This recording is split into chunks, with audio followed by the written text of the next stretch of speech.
مجموعة من المعطيات المفصلة على مباراة المغرب وبلجيكا. صحيح حنا اليوم كنتحدثوا يوم الاثنين 28 نوفمبر.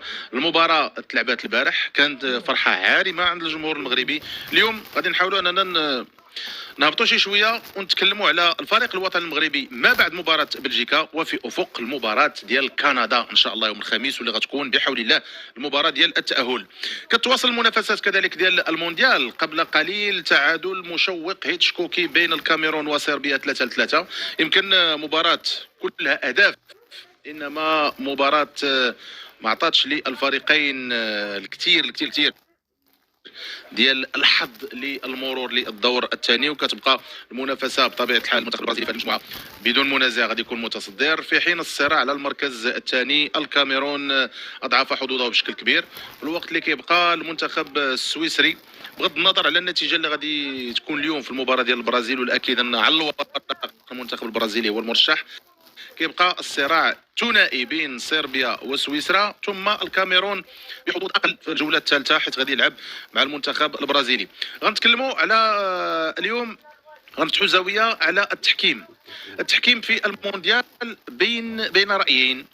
الرأي الذي يقول بأن الحكام في هذا المونديال والتحكيم يعني غادي بشكل جيد، أخطاء قليلة. وهناك رأي آخر كيقول بأن هناك أخطاء ارتكبت في حق بعض المنتخبات، هناك الفار الذي اشتغل في حق بعض المنتخبات، وكاين مجموعه من الملاحظات على مستوى تعيين بعض الحكام لمباراتين، في الوقت اللي حكام اخرين ربما لعبوا مباراه واحده وما غاديش نشوفوهم في مباريات اخرى.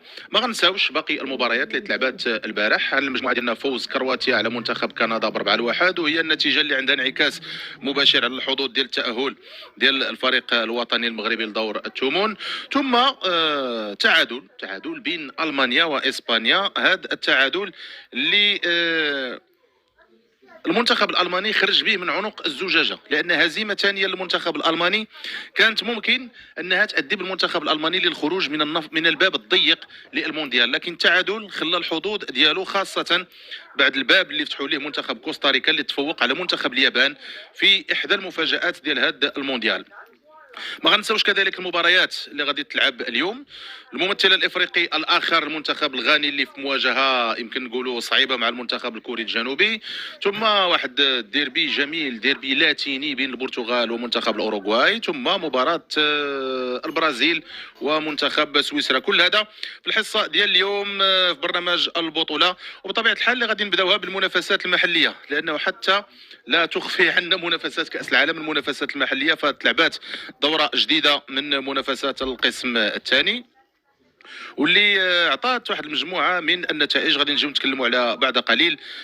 هي الترتيب كذلك ديال بطوله القسم الثاني. فالدوره 12 البطوله ديال القسم الثاني ما توقفاتش، وفيها كذلك مجموعه من النتائج التي تستحق اننا نتكلموا عليها. كردود حسن، مبروك على الانتصار، تحيه لك السي كردود. سعد الرعي، سلام خويا منير. وجلاد باللسان والقدم فخر الدين. تحياتي خويا من الله يحفظك السي ناجي. عبدو الشادو، علاش اخويا هاد الهضره هادي صافي ولا دابا الركراكي صعيب عليكم وداك الشيء؟ واخا ما كاين مشكل، سير اليوم نهاركم السي عبدو شادو، ما كاينش اشكال. ايوب طوطو، هذا هو الجمهور العاطفي. اليوم الركراكي راه احسن مدرب في العالم، ولكن غدا عندكم غدا تكون شي نتيجه لا قدر الله يولي الركراكي اسوأ مدرب في العالم، وهذه وقعات مع مدربين اخرين. فخليوكم شويه، راه الركراكي براسو كيقول خصنا نبدلوا هذه العقليه ديال اننا كنتفرجوا عاطفيا. خلينا نبقاو غاديين مع الفريق الوطني دقه دقه.